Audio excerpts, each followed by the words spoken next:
एक बात आपको बताता चलूं कि हुजूर पाक सल्लल्लाहु तआला अलैहि वसल्लम की विलादत की खुशी मनाना ये अल्लाह तबारक व तआला ने किस्मत वालों को अता फरमाया है।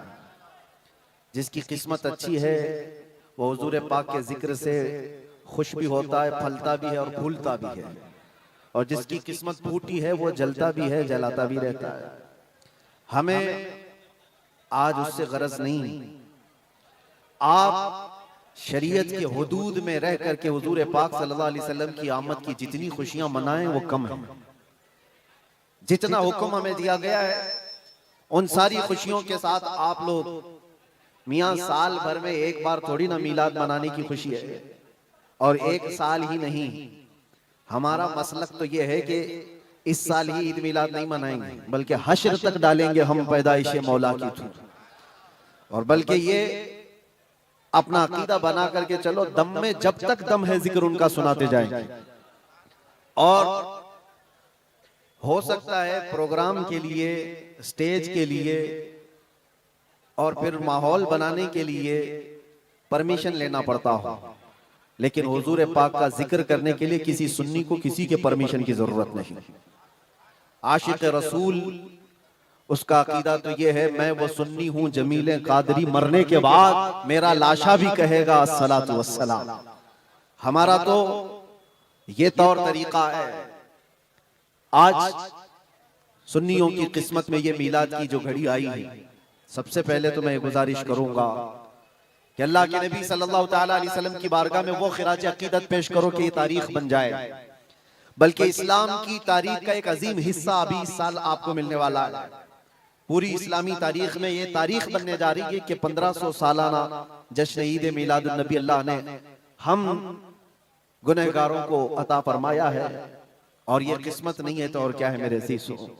लेकिन साथ में ये भी मैं आपको बता दूं कि हुजूर पाक सल्लल्लाहु तआला अलैहि वसल्लम की मीलाद की खुशी क्या ये कुरान और हदीस से साबित है भी कि नहीं है, क्योंकि अभी ये 10 दिन बचे हैं 12वीं शरीफ को। एक बात कान खोल करके सुन ले, मैं कुरान और हदीस की दलाइल की तरफ आता हूं बाद में, लेकिन एक बात वजाहत के साथ कहता हूं। हुजूर पाक सल्लल्लाहु तआला अलैहि वसल्लम की विलादत बासआदत 12 रबीउल अव्वल शरीफ को हुई। असह रिवायात और अरजह रिवायात के मुताबिक हर साल हुजूर की विलादत की खुशी हम 12 रबीउल अव्वल को ही मनाएंगे, अगरचे किसी और की तरफ से, डिपार्टमेंट की तरफ से या पुलिस वालों की तरफ से जुलूस किसी और भी दिन निकलता हो, 12 रबीउल अव्वल को 12वीं ही होगी।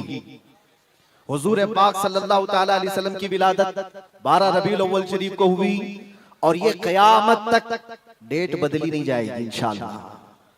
और जो कुरान और हदीस की बात मैं अर्ज कर रहा हूं, सबसे बड़ी बात तो ये है, आप रसूल पाक सल्लल्लाहु अलैहि वसल्लम को खुदा समझते हैं या खुदा का रसूल समझते हैं? खुदा का रसूल समझते हैं तो फिर मीलाद मनाओ, इसलिए कि खुदा की मीलाद नहीं हो सकती। खुदा की मीलाद नहीं हो सकती क्योंकि अल्लाह के बारे में अकीदा क्या है हमारा, लम यलिद वलम यूलद, वो ना किसी से पैदा हुआ ना उससे कोई पैदा होगा। अल्लाह किसी से पैदा नहीं हुआ और अल्लाह के पैदा होने की कोई तारीख नहीं बनाई जा सकती, उसकी मीलाद नहीं हो सकती।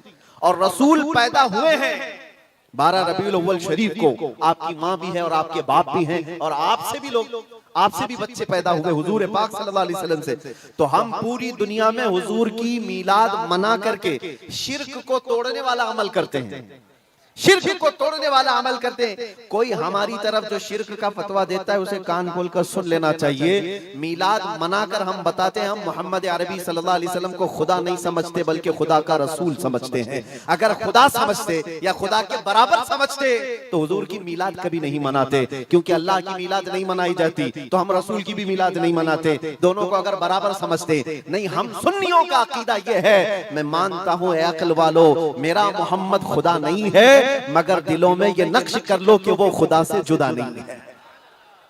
यह हमारा है। रसूल करीम सल्लल्लाहु तआला अलैहि वसल्लम की मीलाद मनाना शिर्क को तोड़ने वाला अमल है, शिर्क को खत्म करने वाला अमल है। और आपको एक बात ये भी बता दूं, हुजूर अकरम सल्लल्लाहु तआला अलैहि वसल्लम की विलादत जिस दिन हुई थी पूरी कायनात में बहुत कुछ तब्दीलियां आई थी, जो सही रिवायात में मौजूद हैं। बहुत तब्दीलियां आई थी।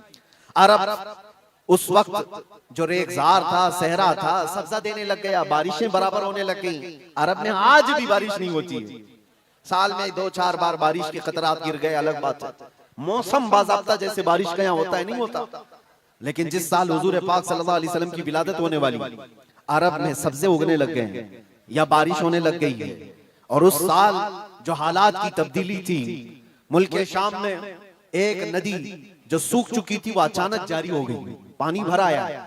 और एक नदी जो हमेशा बहती वो अचानक सूख गई। एक आतिश कदा था, 1000 साल से जिसकी आग को बुझने नहीं दिया गया था ईरान के नुजुमियों ने, आतिश परस्तों ने, अचानक वो आग भी गुल हो गई।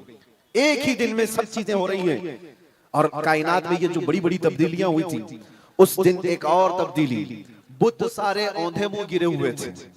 जो 12 रबीउल अव्वल शरीफ का दिन था, ये सही रिवायात से मैं बता रहा हूं, बुत औंधे मुंह गिरे हुए। लेकिन एक बहुत बड़ा मसला हुआ था जिसकी तरफ इमाम अहले सुन्नत फाजिल बरेलवी रहमतुल्लाह ताला अलैह अपने शेर में इशारा करते हुए फरमाते हैं, क्या एक बहुत बड़ी तब्दीली ये हुई थी कि मुल्क फारस का जो बादशाह है किसरा, उसका किला इतना मजबूत था कि उसकी हिफाजत के लिए 1 लाख फौजी खड़े रहते थे, सिर्फ किले की हिफाजत के लिए। और वो किला इतना मजबूत कि उनका दावा था, उनका चैलेंज था कि इसको कोई तोड़ नहीं सकता, इसको मिटा नहीं सकता। लेकिन 12वीं शरीफ का दिन या सुबह के वक्त अचानक किले के अंदर जलजला आया और दीवार फट गई। और ऐसी फटी कि उसमें से एक आदमी जा सकता है, आ सकता है। आज भी वो शक्शुदा दीवार के साथ किला मौजूद है इराक में, जिसको किलातुल किसरा कहा जाता है आज भी। अब आप अंदाजा करें 2000 साल से वो किला आज तक मौजूद है, तो उस वक्त कितना मजबूत रहा होगा। उस वक्त किले के अंदर जलजला आया और तख्त उलट गया, दीवार में दरार पड़ गई। वो दरार आज भी मौजूद है। बादशाह हैरान और परेशान। दूसरे दिन सारे नजूमियों को बुलाया गया और पूछा गया कि ये क्या माजरा है कि इतना मजबूत किला कैसे ये टूट गया, या इसकी दीवार में शगाफ कैसे आ गई है। तो सारे नजूमियों ने अपने इल्म के मुताबिक जो नतीजा निकाला, बादशाह से कहा, दर हकीकत ये जलजला आम जलजला नहीं है, ये तेरी दीवार का टूट जाना ये आम सी बात नहीं है। हमारा इल्म ये बता रहा है कि इस रुए जमीन पर अल्लाह का कोई नबी पैदा हुआ है जो तेरी सल्तनत को खत्म करने वाला है। एक बच्चा अरब में ऐसा आया है, आई नई हुकूमत, सिक्का नया चलेगा, आलम में रंग बदला, सुबह शबे विलादत। उस दिन जो हुआ था उसको इमाम अहले सुन्नत क्यों फरमाते हैं, वो एक दिन की बात है ना।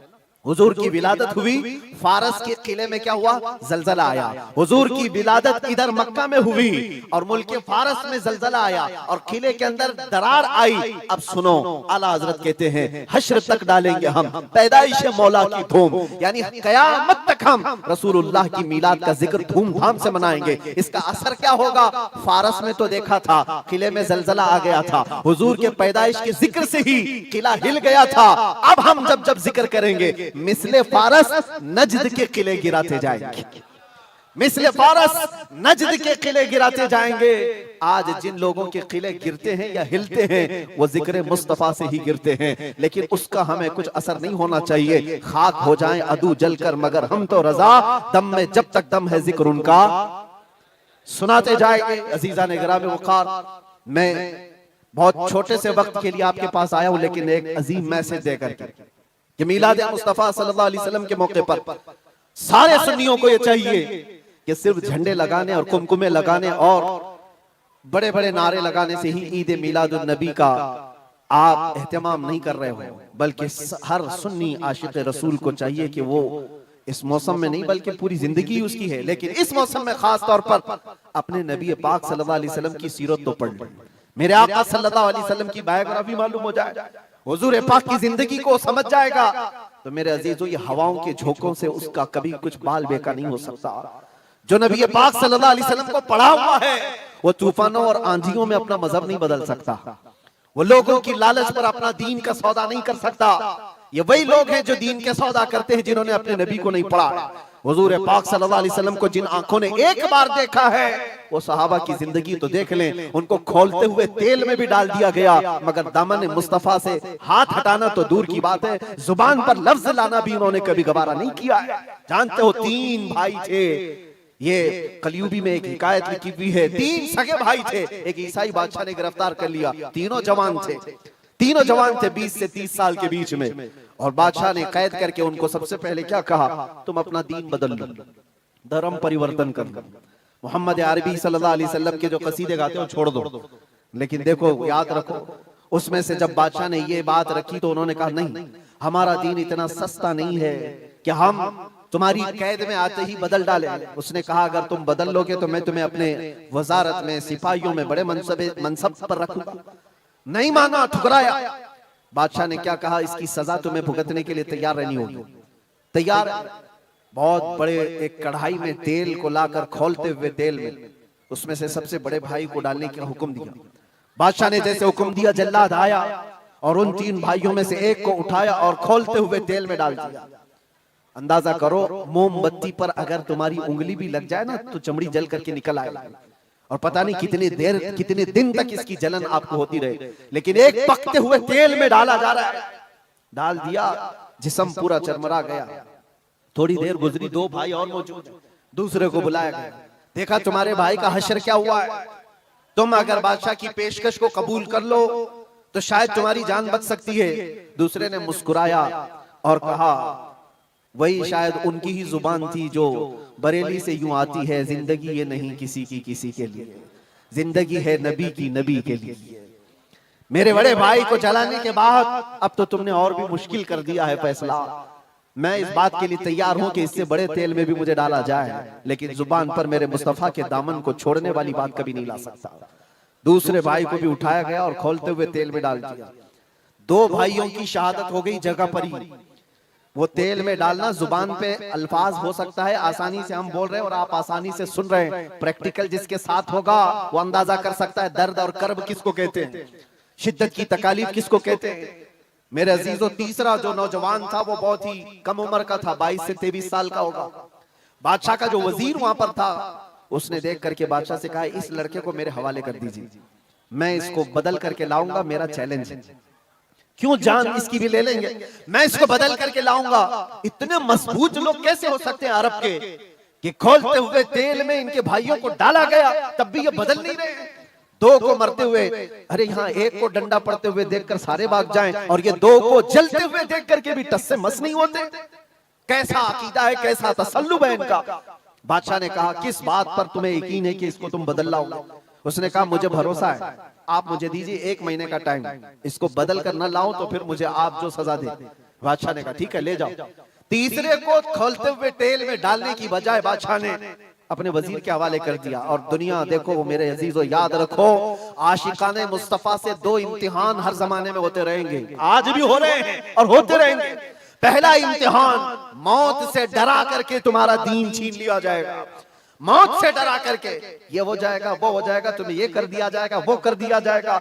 मौत का डर, खौफ तुम्हारे कदमों में डगमगाहट लाने के लिए लाया जाता है। अगर मौत से नहीं डरता कोई आदमी तो उसके साथ दूसरा पैंतरा क्या खेला जाता है। ये दुनिया का दस्तूर है हमेशा से।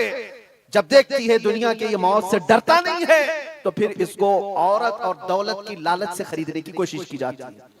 ये 2 चीजें ऐसी हैं जो अच्छे अच्छों का सौदा कर जाती हैं। बहुतों ने अपना ईमान सिर्फ शबाब पर बेच दिया है, हुस्न शबाब को देख करके। औरतों के दिल दादा हुए या दौलत के दिल फरेब हो गए और उन्होंने अपना दीन का सौदा कर लिया है। नौजवानों, याद रखो, तुम्हारी जिंदगी में अगर ये 2 इम्तिहानों में से कोई इम्तिहान आए तो अपने नबी पाक को याद कर लेना, हुजूर को याद कर लेना, और अल्लाह के नबी सल्लल्लाहु अलैहि वसल्लम की बारगाह में ये इस्तिगासा कर लेना कि मेरे आका, बड़ा सख्त और कठिन वक्त आया है। दुनिया मौत से डरा करके कभी मेरा ईमान छीनने की कोशिश कर रही है, अगर उससे मैं नहीं डगमगाया तो दुनिया मुझे हुस्न शबाब की लालच दे करके अपनी तरफ लेना चाहती है। अब उस वजीर ने क्या किया, उस छोटे से नौजवान लड़के को अपने घर ले गया और उसकी बेटी थी जो निहायत हसीन और जमील, बहुत खूबसूरत लड़की उस वजीर की थी। अपनी बेटी को बुलाया और कहा, बेटी तेरे लिए एक काम देता हूँ, 1 महीना हमको मिला है, इस नौजवान को अपनी मोहब्बत में, अपने हुस्न जमाल में लेकर के आजा, बादशाह सलामत से जो इनाम चाहे तुझे ला करके दे दूंगा। अपनी लड़कियां आशिकाने मुस्तफा को खरीदने के लिए कल भी भेजे जाते थे, आज भी भेजी जा रही है।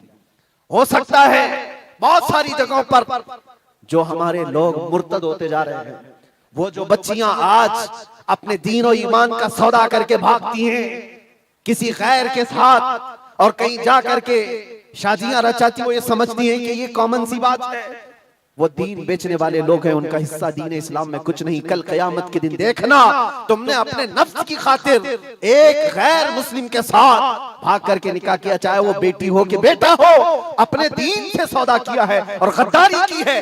कल क़यामत के दिन मुंह तो अल्लाह को दिखाना है, हुजूर की शफाअत के बगैर तो कुछ होना नहीं है। देखना हश्र में जो हुजूर पाक सल्लल्लाहु तआला अलैहि वसल्लम के साथ तुम खड़े रहोगे कि हम खड़े रहेंगे, वो वक्त आने वाला है। उस नौजवान के साथ क्या हुआ, वजीर ने अपनी बेटी तो लगा दी। अल्लाह की पनाह मेरे अजीजों, हुजूर पाक का इश्क का एक कतरा भी जिसके दिल में आता है, ऐसी चीजें उसके पांव को नहीं डगमगाती, ना कभी उसका ईमान खरीद सकती हैं, ना उसके दीन का सौदा कर सकती हैं। वो लड़की रोजाना आती, रात के वक्त बैठ जाती, और ये नौजवान जैसी महसूस करता मेरे कमरे में अकेले तन्हा रहने के बावजूद वजीर की खूबसूरत हसीन और जमील बेटी, जिसके निकाह के पैगाम बादशाहों के औलाद से आया करते थे, शहजादे निकाह का पैगाम भेजा करते, वो लड़की मेरे पास आकर बैठ जा रही है। नौजवान क्या करता था, मुसल्ला बिछाया और सजदे में गिर गया। जब तक वो उठती नहीं थी, ये सर उठाता नहीं था।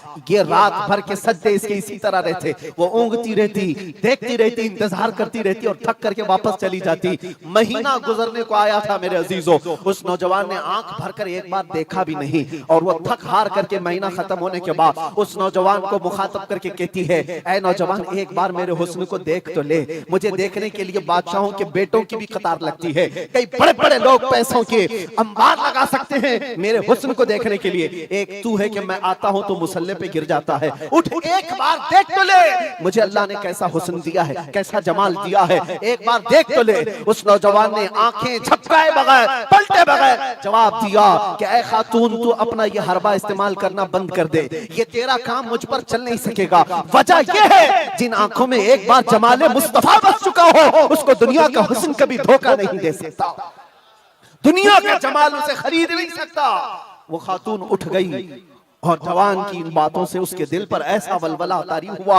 वो खातून कहती है, ऐ नौजवान खड़ा हो जा, मैं तुझे खरीदने नहीं आई, मैं तुझे अपनी दामे फरेब में फंसाने नहीं आई, उठ जा, अब मेरी एक अर्जी सुन ले। नौजवान उठा और पूछा, क्या अर्जी है? कहती है कि मैं अब तेरी मोहब्बत में गिरफ्तार हूँ, मैं चाहती हूँ कि तू मेरे दीन में ना आ, बल्कि तू अपने दीन में मुझे दाखिल कर ले, जिसके हुस्न ने तेरी आंखों को ऐसा बाकमाल बनाया है कि तन्हा होते हुए भी कभी तूने मेरे हुस्न को नहीं देखा। मैं चाहती हूँ कि उस हुस्न के पैकर जमाले मुस्तफा की मैं भी दिलदादा हो जाऊं। उस नौजवान को उठाया और कहा, मुझे पढ़ा दे ला इलाहा इल्लल्लाह मुहम्मदुर रसूलुल्लाह। हर जमाने में आशिकाने मुस्तफा जो होते हैं, हर जमाने में जो आशिकाने मुस्तफा होते हैं, वो दूसरों की छाप अपने ऊपर लेते नहीं हैं, बल्कि जहां जाते हैं अपनी छाप दूसरों पर छोड़ करके आते हैं।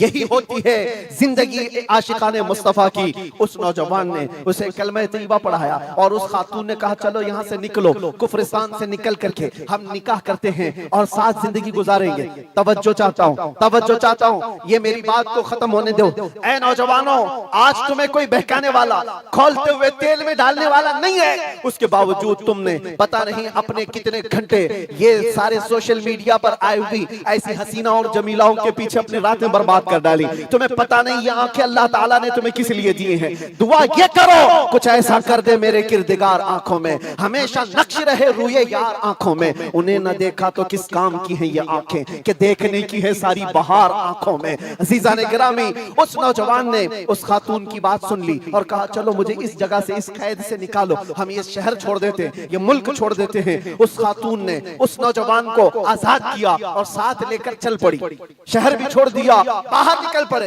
रात का वक्त है, अचानक वो आधा रास्ता तय किए कि पीछे से घोड़ों के दौड़ने की आवाज आई। तवज्जो चाहता हूं, एक फौज आ रही है और हिनहिनाने वाले घोड़ों की आवाजें आने लगी। दोनों डर गए। नए लोग हैं, नौजवान लड़का है, नौजवान लड़की है और शहर से भागे हुए हैं, दीन इस्लाम कबूल करके निकले हुए हैं।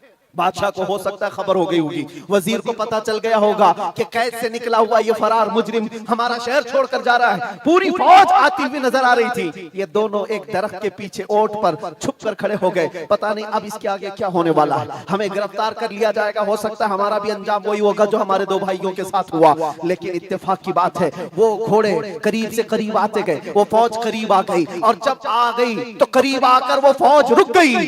इन्होंने देखा नहीं ये फौज कौन थी, ये लोग कौन थे? दरख्त के पीछे छुपे हुए हैं नौजवान और वो दुशीजा। अचानक आने वाली फौज में से एक गरजती हुई आवाज आती है, नाम लेकर के नौजवान का पुकारा जाता है, ऐ फलां बिन फलां बाहर आ जा, बाहर आ जा। बाहर ये नौजवान आता है तो देखता है बादशाह की फौज नहीं है, वजीर की फौज नहीं है, बल्कि वो दोनों शहीद भाई घोड़े पर सवार है और सारी फौज में रसूलुल्लाह के वो शहीद सहाबा तशरीफ लाए हुए हैं। नारे तकबीर, नारे रिसालत, नारे रिसालत। ये नौजवान घबरा गया और पूछा, मैं अपने भाइयों को देख रहा हूँ घोड़ों पर सवार हैं, चंद दिनों पहले बादशाह ने खोलते हुए तेल में इनको उंडेल दिया था, इनके जिस्मों को जला दिया था। ये देख करके आप कपकपी जिस्म पर तारी है, भीगी आंखों से पूछने लगा, बड़े भाई आप लोगों को जला दिया गया था, तेल में खोलते हुए डाल दिया गया था, आप लोग यहाँ कैसे आए? दोनों भाइयों ने कहा, ऐ मारे नन्हे भाई, क्या तूने कुरान की आयत नहीं पढ़ी, वला तक़ूलू लिमन युक़तलु फ़ी सबीलिल्लाहि अमवात, अल्लाह की राह में जो मारे जाएं उन्हें मुर्दा ना कहो। नौजवान ने पूछा, तुम्हें दर्द कितना हुआ होगा जब जलाया गया था, खोलते हुए तेल में डाला गया था, कर्ब कैसा था, तकलीफ कैसी थी? तवज्जो चाहता है नौजवानों, इश्क़ मुस्तफा में बर्दाश्त किया हुआ दर्द कुछ नहीं होता है। उन नौजवानों ने कहा, दर्द कौन सा, कर्ब कौन सा, तकलीफ कौन सी? तूने हमें डालते हुए देखा है, खोलते हुए तेल में, जलती हुई चमड़ी देखा है, लेकिन हमें दर्द का एहसास नहीं हुआ, इसलिए कि जिस वक्त जल्लाद हमें तेल में डाल रहा था, सामने तो हमें जमाले मुस्तफा नजर आ रहा था। जहां मुस्तफा का हुस्न हो फिर दर्द किस बात का, कर्ब किस बात का? इसीलिए तो सहाबा का ये नारा था, या रसूलुल्लाह, या रसूलल्लाह, कुल्लु मुसीबतिन बादका जुलल, ऐ अल्लाह के रसूल अगर आप हैं तो फिर हर मुसीबत हल्की है, हर मुसीबत छोटी है। ऐ नौजवानों, दुनिया ने खरीदने की कोशिश की है, लेकिन जो जमाले मुस्तफा का दिलदादा है वो दुनिया के हालात से न बिकता है न झुकता है। अपना मिशन ऐसा बनाओ कि तुम्हें 100-500 रुपए में खरीदे जाने वाली कौम का लक़ब न दिया जाए, बल्कि इकबाल आज से 100 साल पहले कहता था, इकबाल शायर मशरिक, अंग्रेजों ने क्या कहा था हमारे मुतालिक वो अपने शार में कहा है। अंग्रेज क्या कहते थे? थक गए थे, थक गए थे। आपको क्या पता है हिंदुस्तान की इस आजादी में जितने आज बड़े बुलंद बांग दावे किए जाते हैं, पता है नौजवानों, तारीख याद रखो, 30,000 उलमाए अहले सुन्नत को इन्होंने दिल्ली से लेकर कश्मीर तक हर झाड़ी पर फांसी पे लटकाया हुआ था। 30,000 उलमाए अहले सुन्नत। काला पानी की सजा अंडमान निकोबार में किसको दी गई थी? अल्लामा फजले खैराबादी, इनायत अहमद काकोरवी, जिनकी पीठ की हड्डी तोड़ दी गई थी, खड़े नहीं हो सकते थे, 8-8 साल 10-10 साल तक झुकी हुई कमर के साथ इनको सजाएं दी गई। किफायत अली काफी कौन है जिनको भरे बाजार में चौराहे पर लाकर अंग्रेजों ने फांसी पर चढ़ाया था? जालिमात तारीख भुला देते हैं, या तारीख के चेहरे पर आज मट्टी थोपने की कोशिश की जाती है और हमारे नौजवान है कि याद नहीं रखते हमारी तारीख। या आशिकाने मुस्तफा थे, अंग्रेजों के नाक में अगर किसी ने दम किया था तो वो आशिकाने मुस्तफा की जमात थी, आशिकाने मुस्तफा की जमात थी। किफायत अली काफी को सूली पर चढ़ा रहे थे, लेकिन जानते उससे पहले किफायत अली काफी एक आलिम दीन, एक आलिम दीन, उस आलिम दीन को गिरफ्तार करने के लिए कितने कुत्ते आए थे? 3,000 अंग्रेजों की फौज ने मिलकर के एक आलिम दीन को गिरफ्तार किया था। हमेशा से यही तारीख रही है, हमेशा से। इसलिए कि पता है कि रसूलुल्लाह सल्लल्लाहु तआला अलैहि वसल्लम का शेर 1-2 के काबू में आ भी नहीं सकता, हमेशा घेर कर मारने की आदत कुत्तों की रही। करबला में भी तो यही हुआ, अकेले इमाम हुसैन के साथ सुबह से लेकर दोपहर तक लड़ते रहे। और आपको पता है एक हुसैनी जवान ने 200-200 यजीदियों को मार डाला है, एक ने। तारीख खाली मरने वालों की ना बताओ, शहीद होने वालों की नहीं बताओ, ये भी देखो हुसैनियों ने कितनों को सुलाया है। एक हुर बिन यजीद जो एक रात पहले इमाम हुसैन के पास आकर बैत किए थे, एक रात पहले, और उन्होंने दूसरे दिन जंग शुरू की थी तो 120 लोगों को मारा था। आप अंदाजा करो, एक रात का हुसैनी 120 को सुला सकता है, तो अंग्रेज अच्छी तरह जानते हैं जो पैदाइशी हुसैनी हो कितनों को सुला सकता है, सब पता है। किफायत अली काफी को 7 दिन तक गिरफ्तार करके उनके जिस्म पर इस्त्री चलाते थे, गरम इस्त्री चलाते थे, और जब चमड़ी जलती थी तो उस पर नमक छिड़कते थे। और किफायत अली काफी को बार बार कहते, फतवा बदल डालो, आ जाओ हमारे वजारत में, हमारा मनसब ले लो, हर महीने पाउंड दिए जाएंगे, बरतानिया के पाउंड। लेकिन आशिक मुस्तफा डॉलर और बरतानिया के पाउंड पर नहीं बिकता, वो हुस्न मुस्तफा का दिलदादा होता। 8वें दिन जब उनको फांसी पर चढ़ाया गया था, फांसी कोई आम चीज नहीं है मेरे अजीजों, जिसको सामने देख करके बच्चों की हालत खराब हो जाए। लेकिन किफायत अली काफी फांसी को देखकर कहने लगे थे, कोई गुल बाकी रहेगा न चमन रह जाएगा, पर रसूलुल्लाह का दीन हसन रह जाएगा। सब फना हो जाएंगे काफी वो, लेकिन हश्र तक नाम हजरत का जुबानों पर सुखन रह जाएगा, नाम हजरत का जुबानों पर चलन रह जाएगा। फांसी भी दे दी। ये सारे जो मामलात हुए आशिकाने मुस्तफा सल्लल्लाहु अलैहि वसल्लम हर जमाने में आजमाए गए। और मैं कह रहा था क्या बात, इधर उधर न जाए बात, अंग्रेज मजबूर होकर ये कहने पर आ गए थे, ये फाकाकश मौत से डरता नहीं जरा, ये फाकाकश मौत से डरता नहीं जरा। आशिकाने मुस्तफा ने हर जमाने में लोगों की नाक में दम कर रखा है, तादाद में थोड़ी ही क्यों ना हो, तादाद में थोड़ी क्यों ना हो, लेकिन डर इनको सबसे लगता है। क्या आपने तारीख नहीं देखी? एक बात मैं बताऊं, बॉडी बनाने वाले, मुक्के आजमाई करने वाले, चाहे तुम्हारे पास जितनी भी ताकत हो, ये जिस्मानी ताकत अपनी जगह पर, हमने देखा है व्हील चेयर पर बैठ करके एक खादिम हुसैन लब्बैक या रसूल अल्लाह कहता था, यूरोप की धरती भी हिलने लगती थी।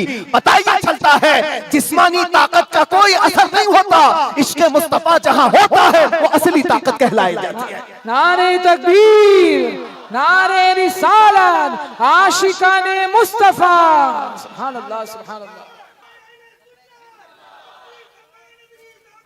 जिंदाबाद, अल्लाह अकबर, आला हजरत, आला हजरत, आला हजरत, आला हजरत, अल्लाह अकबर, या रसूल अल्लाह, जिंदाबाद, जिंदाबाद। मेरे अजीजों, बात सिर्फ इतनी है, यही मैंने एक साहब से पूछा था कि मियां तकरीरें बहुत होती हैं, भाषण भी बहुत होते हैं, क्या क्या नहीं कहा जाता? हमने खाली कुछ देर की खामोशी ही तो कहा था।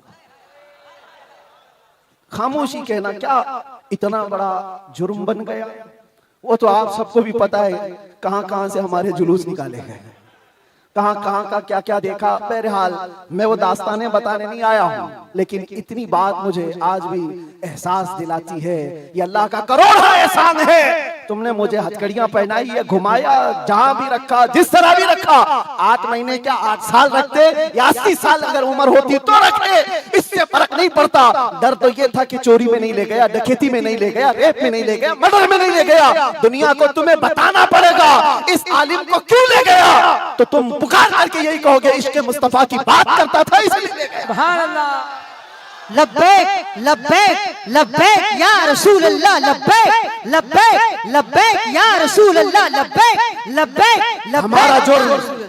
हमारा जुर्म यही तो है, दुनिया को तुम्हें बताना होगा क्या जुर्म किया था, अपनों को भी बताओ और दूसरों को भी बताओ। इसलिए मेरे अजीजों, कई मर्तबा ऐसा हुआ कि हमने अपने साहबों से पूछा भी था कि बात क्या है, छोटी सी बात को इतना ज्यादा क्यों बनाया गया? उन्होंने कहा बात छोटी है, लेकिन हमको ऐसा लग रहा है कि कई सालों से जो मरे हुए वो भी खड़े होने लग रहे हैं, कई सालों से जो सोए हुए हैं वो भी उठने लग रहे हैं। हम नहीं चाहते कि इस तरह का माहौल बन जाए, लेकिन याद रखना मेरे अजीजों, इश्क़ मुस्तफा पर बात करना, इज्जत मुस्तफा का चर्चा करना, अगर ये जुर्म है तो ये जुर्म मौत तक 1000 बार हम करते रहेंगे, 1000 बार करते रहेंगे। इसलिए कि इससे कोई समझौता नहीं। हाँ, हम कानून के खिलाफ कोई बात नहीं करते। अगर अपने नबी पाक की इज्जत की बात करना जुर्म है तो ये जुर्म तो हम करते ही रहेंगे, ये करता रहे, हर नौजवान भी करेगा। नामे मुस्तफा लेना कोई जुर्म नहीं है, हुजूर की इज्जत की बात करना कोई जुर्म नहीं है। लेकिन एक साहब ने कहा, मुझसे कहा कि मुफ्ती साहब आप बयान करो, जितना करना है अपने नबी की तारीफ करो,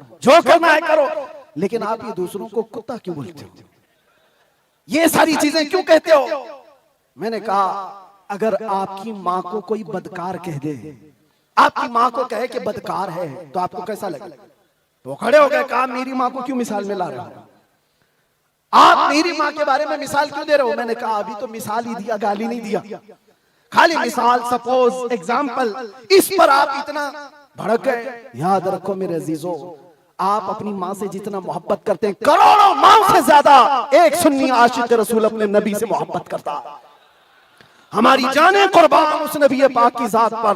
आप रुए माजना में मुस्तफास, आप क्या समझते हो दुनिया में जो इज्जत है वो हमारी टोपी दाढ़ी से है, हमारे जुब्बे कुब्बे और हमारे रंगो नस्ल से है? हमें इज्जत हमारे रंगो नस्ल और हमारे नाम और नमूद, हमारे इल्म और हमारे मनसब, हमारी पगड़ी और हमारे जुब्बे नहीं दिलाते। हमें जो इज्जत मिलती है वो किस बात पर? जब तक बिके न थे तो कोई पूछता न था, या रसूल अल्लाह तुमने खरीद कर हमें अनमोल कर दिया। ये नाज ये अंदाज हमारे नहीं होते, झोली में अगर टुकड़े तुम्हारे नहीं होते, जब तक के मदीने से इशारे नहीं होते, रोशन मेरी किस्मत के सिर। अस्सलामु अलैकुम वरहमतुल्लाहि वबरकातुहू।